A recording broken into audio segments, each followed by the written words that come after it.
So I'd like to welcome everybody. It's been interesting weather. I actually tried to find people yesterday. I thought I had to give a talk in Berkeley last night, so I went down. Followed the route, thinking that you'd be at least there'd be people along the route, and so I followed that from just south of Cloverdale and along the route and over to the pit stop at the school, just by Healdsburg, and there's nobody here. They must have gone through already. And I just found out today that headwinds the whole way, and nobody made it there yet. So and I had to get moving into Berkeley to get ready for this talk that I had to give. So missed you all, but you're all here today. Okay. Looks like you've got a great T-shirt done for this year's Bicycle Pilgrimage. Looks great. And Dennis was reminding me that this is the 18th year of the Buddhist Bicycle Pilgrimage, which is, that's a big deal. I mean, some people have been doing it for fewer years, some people have been doing it for many years, some people have been off and on for a long time. So but it's great to have a venue where people can be plugging in and doing things that you love, and bicycle riding and the dhamma. So these are good things to be pursuing. That's one of the things the Buddha. Because so often people ask, how do I do this practice? Am I doing it right? And one of the fundamental guidelines that the Buddha gives is that, will do wholesome qualities increase and the unwholesome decrease, or is it the opposite? If the unwholesome are increasing and the wholesome are decreasing, then okay, we better figure something out. But if you're doing things where the wholesome, the skillful, the good qualities are increasing, and those that aren't so skillful, those are decreasing, okay, you got it. That's a good thing. So I assume that people plugging into Buddhist Bicycle Pilgrimage, it's finding a source of the wholesome and the skillful. That's a good thing. So of course it's started yesterday morning. You've had many different experiences at different places and along the route. And as there's been different types of weather and I heard it was really cold last night. But you're here, you've done it, and that's something to delight in. And the community here would like to do a few traditional blessing chants as just in recognition of the efforts and the good things that you've been doing, and to give you a sense of, okay, you're here and everybody settle. That sense of these chants that we'll be doing we'll be using the scripture, traditional chants from the scriptural language, and I just let the mind empty and let the chants wash over you. What the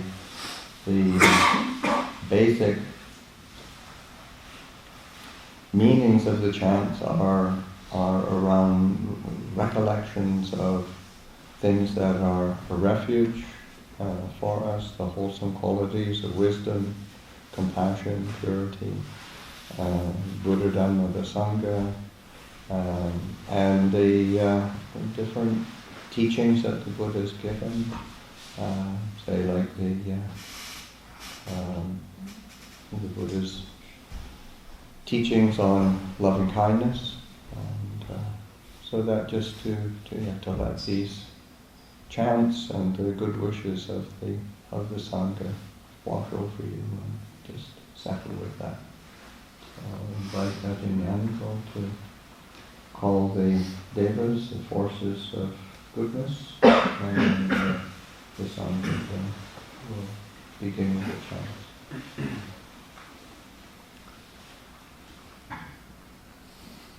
Naritavana metang sameta baranda avikita citta paritang banando sage kame charupe girisi karatate chantalike vimane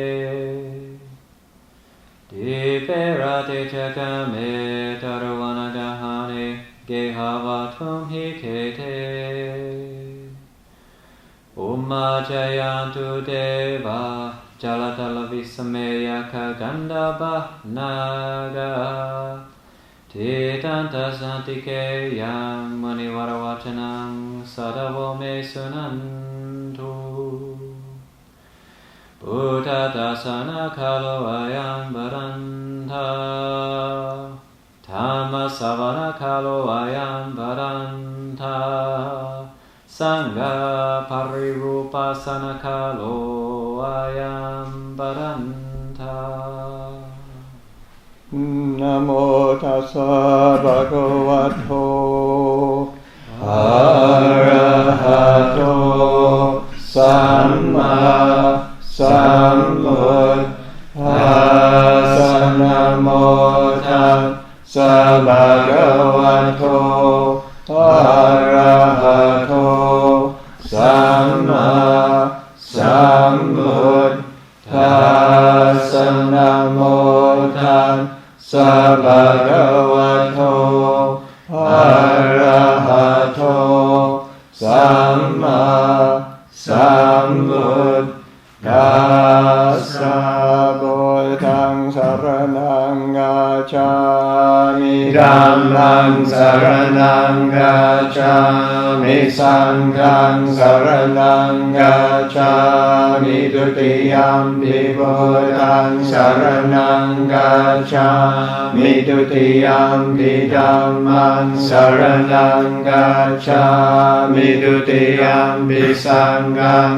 saraṇaṃ gacchāmi Tatiyampi Buddhaṃ saraṇaṃ gacchāmi Tatiyampi Dhammam saraṇaṃ gacchāmi Tatiyampi Sanghaṃ saraṇaṃ gacchāmi Sevana ca malanaṃ panditanaṃ ca sevana puja ca pujaniyanam etam mangalam uttamam patirupante savaso ca pumbe ca kata punyata atta samma panidicca etam mangalam uttamam pahusa janjase panja vinayo ca susikito subhasita ca yavaca etam mangalam uttamam mata pitu patanam puttadarasa sanghaho anakula ca kammanta etam mangalam uttamam galam ca dhammacariya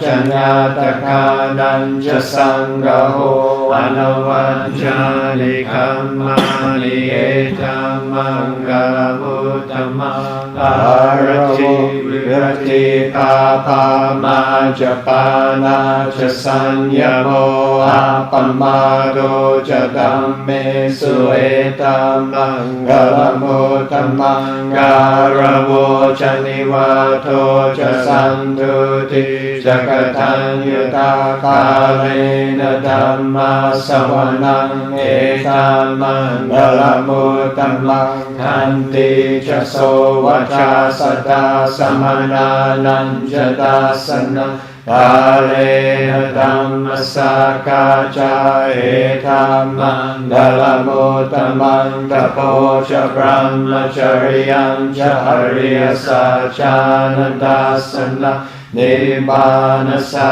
จะกิริยาจะเอตัมมังคลมุตตมังพุทธัสสะโลกธัมเมหิเชตังยัสสนะคัมปติยโสกังเวรจังเขมังเอตัมมังคลมุตตมังเอตาดิสานิคัตวานัสสะบะธัมมปราชิตาสัพพะตโสติงาชันติทันเยสังมังคลมุตตมันติกัลนิยมาตกุสเลนยันตังสันตังกดังอภิสัมเมจะสาโคจุจะสุจุจะสุวัจโจจะสมุลวันติมานิสันตุสโคจะสุปโรจะอาปกิโจจะสาลาหุกโวติสันตินริโยจะนิปันโกจะอา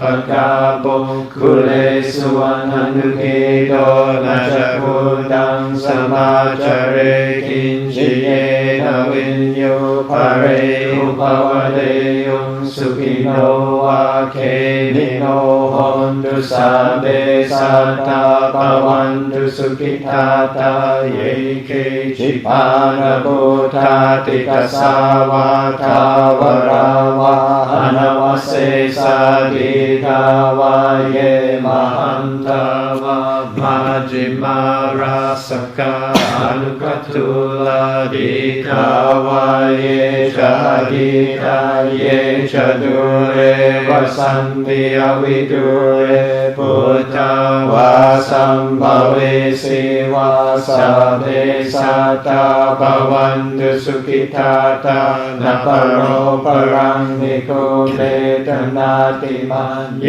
ตคาทัจินังคินจิปยาโรสนาปฏิกสัญญาดัญญมัญญาสดุขเมเชยมาทายทานิยังพุทธังอายุสาเอกพุทธมนุราเคเอวังปิสัมปพุทเทสุมานะสัมภาวเนอภริมาณังเมตังจะสัมปโรคัสมิงมานะสัมภาวเนอภริมาณังอุดังภโตจะทิริยังจะสัมปาดังอเวรังอสปัตตังทีคัญชรังนิสิโนอาสยานโนวายาวตาสวิกตมิโตเอทังสติงอดิเทยพระมเมทังวิหารังอิดมา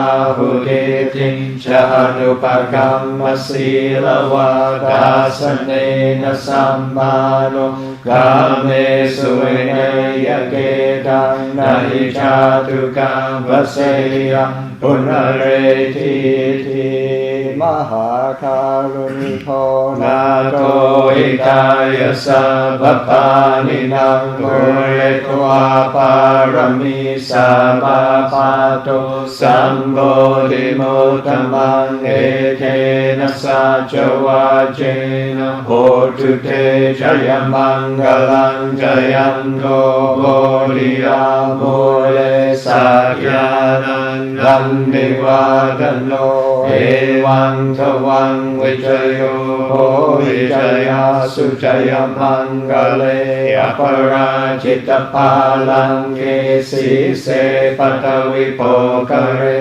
Abhiseke Sababodana Agapato Pamodati Sunakatang Sumangalang Supapatang Subhutitang Sukano Sumuhuto Jasuyatang Brahmachari Supadakinang Kaya Dhammang Vaja Kammang Badakinang Badakinang Mano Kammang Padidike Badakina Padakina Nikatwana Labandate Badakine.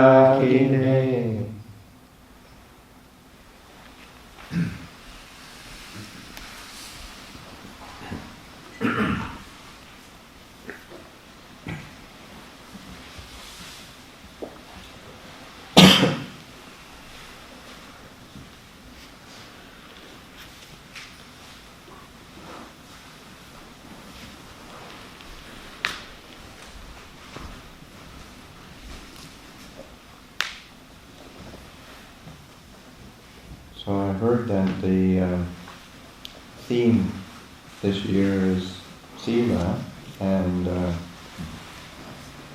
Sila in Pali is, of course it's translated various ways, but usually virtue, and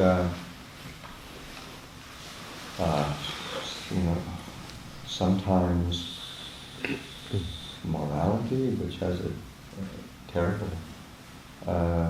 In English, it's kind of tenuous how we use that. Integrity is probably a good word as well.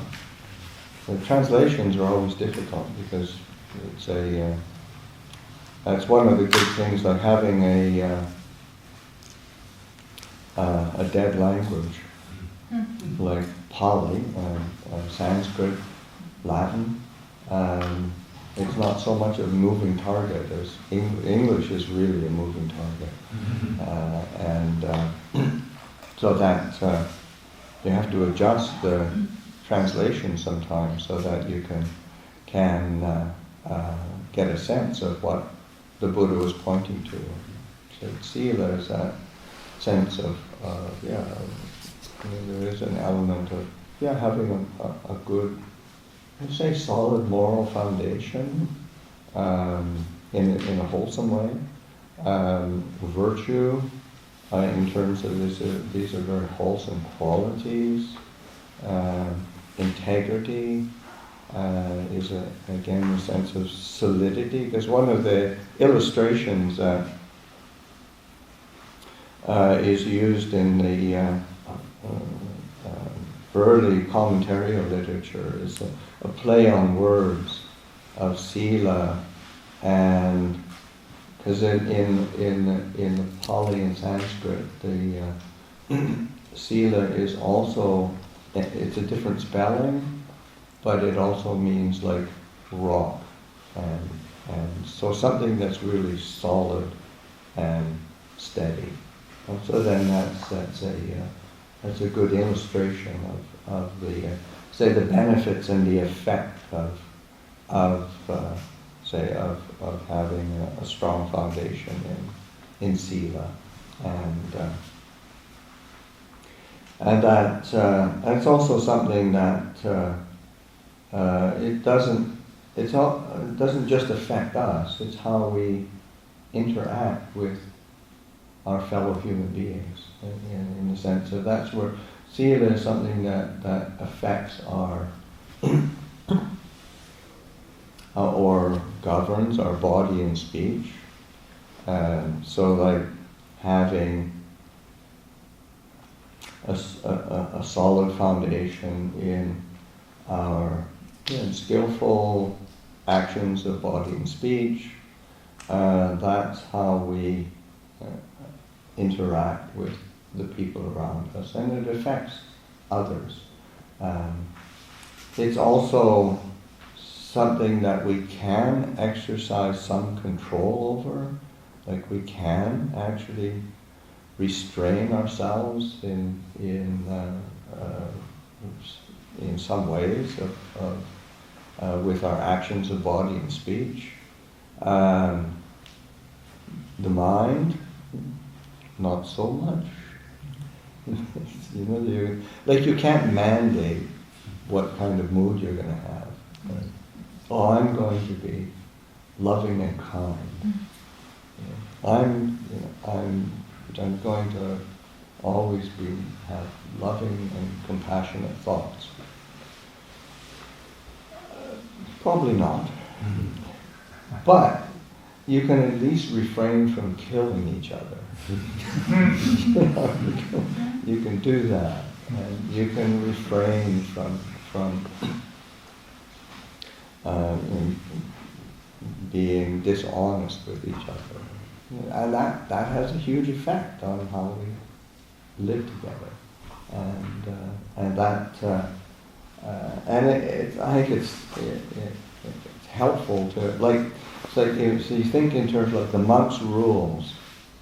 We have 227 main rules, and then we've got many hundreds and probably thousands of other rules. But none of them actually have any relationship to our mind, in the sense of, because you can't mandate what somebody thinks, feels, experiences, what kind of moods they have. But you can pay attention to actions of body and speech. And that's what Sila is. And it does give a really solid anchor for our being. And we can start training with that. And it's actually, like my own teacher, Ajahn was once asked, well, what's the purpose of Sila? And he said, well, the purpose of Sila is to give you a tool that you can start to investigate intention, motivation, which is really interesting. Because it's when we start to make a commitment to certain standards of action, or commitment to refraining from something. It's not just doing the external thing. We have to learn what's going on in our own mind. What kind of intention, what kind of volition is behind it. And that's how we understand our mind. Because if you're going to, if you're thinking, I'm going to sit down and think about my mind so I can figure it out. Good luck. It ain't going to happen. But you can start to see what your mind is doing when you're applying mindfulness and you're starting to take a certain standard of conduct, which is universally recognized as skillful, refraining from not killing, not harming, refraining from dishonesty, refraining from lying, and those are all things which are universally seen as not helpful for happy human relations. And then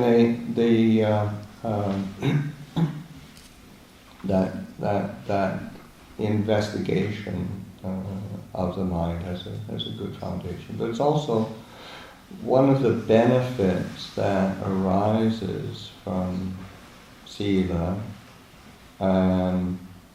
is trust and a feeling of security, a lack of fear.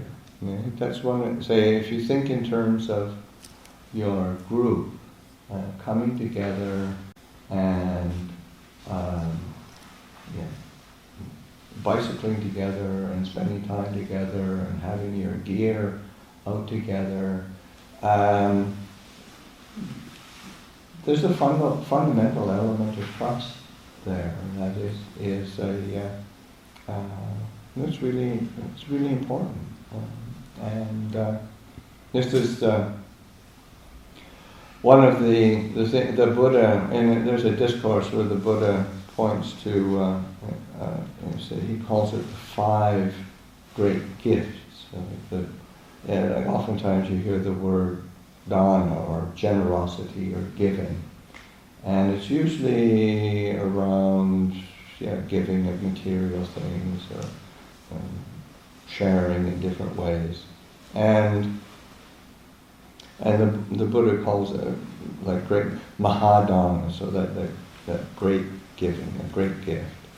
But they said, what are these 5 great gifts? And so, well, it takes the 5 precepts, and so refraining from not killing, refraining from stealing, and refraining from sexual misconduct, refraining from lying, refraining from intoxicants, and those things.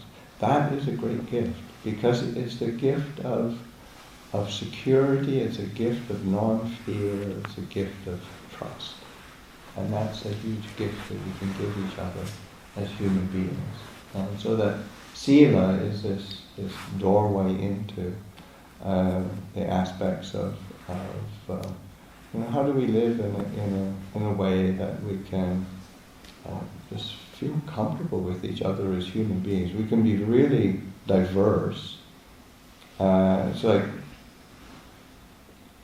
in a monastery, we are,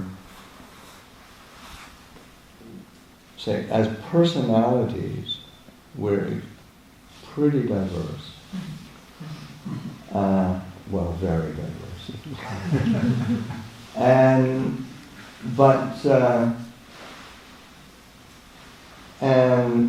sometimes you think, if I were living in the world, I don't know if I'd want that person as a friend of mine.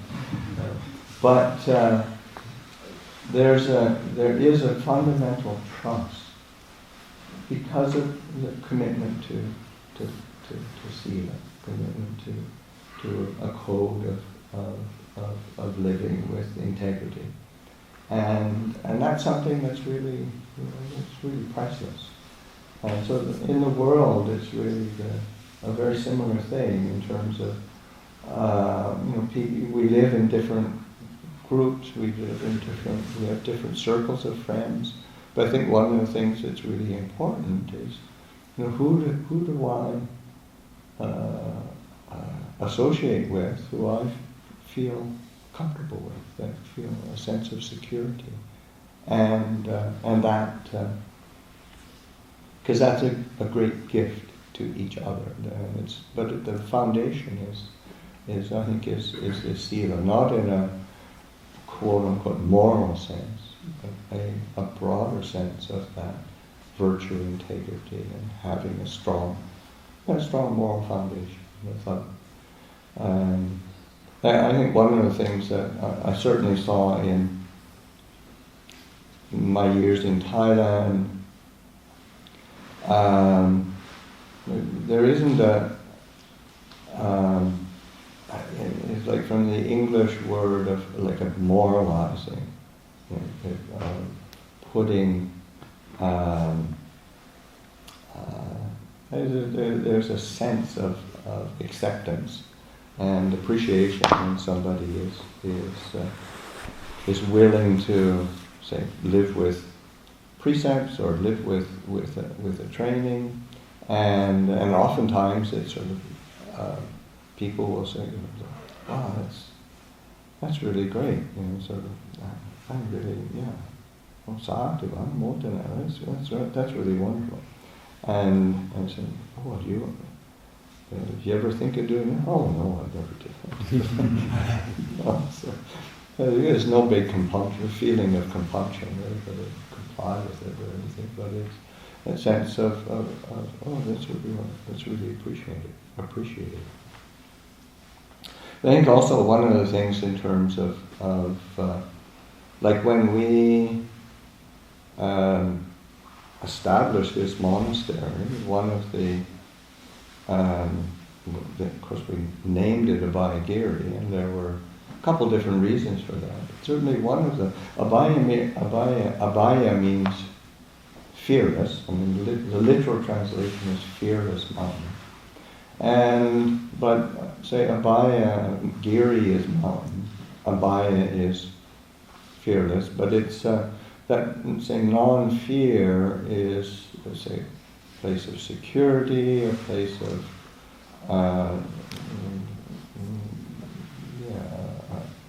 a refuge of safety, and I thought it was a really good name because just a tremendous amount of fear in modern society, modern culture, and I think in particular in American culture, just a tremendous amount of fear and all sorts of, and it manifests as anxiety or fear or suspicion or whatever, and it's just providing a counterpoint for that, so for people to come into a space of trust and a refuge, so that.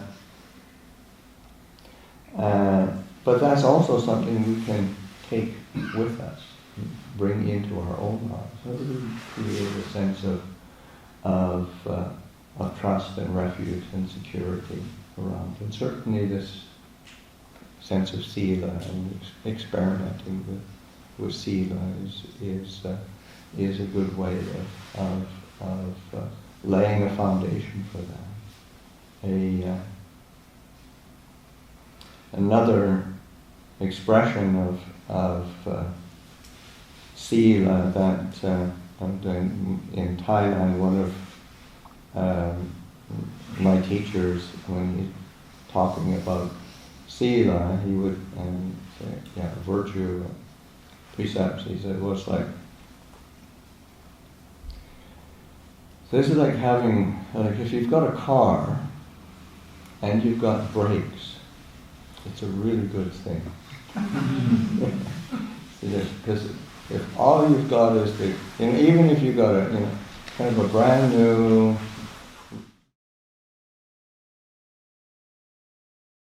what's a skillful way of approaching, so that because always, I mean, the Buddhist teachings should always be held as a means of learning and educating oneself. It's interesting in the English language that when we speak of religions, we tend to speak in terms of faith traditions. It's just it's how we use the language. So we have belong to Christian faith and Jewish faith. What faith tradition? What faith do you belong to? And it isn't that Buddhism doesn't rely on faith to a certain degree, but it's primarily an education tradition. And that's quite explicit in the actual formula for precepts, in terms of the fundamental precepts that we take, that say for Buddhist lay people. In the scriptural language, for those who have a bit of familiarity or have heard of it, when they're taking precepts in the Pali, they'll say the first precept is Panatipada Veramini Sikhapadana Samadhiyamini. So it's like, I undertake the training to refrain from taking the life of any living creature. And the word that is normally used, one I undertake, one is I'm doing this, I'm doing it, and I'm making this determination. And two, that the word that is normally translated as precept is sikapada, which is A combination of word pada literally means foot, foundation, base, and sikha is to learn, to study, to educate. So it's the foundation of learning, foundation of education, foundation of training. Because that's how you actually learn, sikha is also to train. Because that's where education and learning takes, not from, say, hearing something or writing something down or taking an exam on it. It's in doing something. It's in engaging in something. This is we engage in an action and we reflect on it. That's how we learn. So that undertaking this learning process. So that, and using some of these basic items, refraining from taking the life of any living creature. Great start. It's and we start to reflect in different ways. Well, what is the benefit? How does it affect me? How does it affect others? So it's an exploration and a way of teaching ourselves. And when we see it for ourselves, then of course it's those are the things we want to commit to. And of course, when we do, that's there's different elements of well-being come from that. It's like the traditional blessing that in the taking of the precepts. The traditional blessing that's given after is that. And then say that sila or virtue is a basis for taking one to a good place in the sense of, in particular in terms of whatever mode of being that is good, is wholesome. It relies on sila. Sila is a basis, is a treasure. And this is our not just the spiritual well-being, kind of material well-being as well. This is treasures that we carry with us. And sila is a basis for freedom from suffering. So it's and then the last word of the verse, so we can purify our sila. So I'll offer these thoughts as reflection today. People have been putting forth a lot of effort to get here, going against headwinds and inclement weather, but you've managed to complete the journey, and I delight in all the effort done. Jasuritam brahmachari supadakinam kaya kammam vaja kammam badakinam mano kammam padidike badakina nikatwana labanta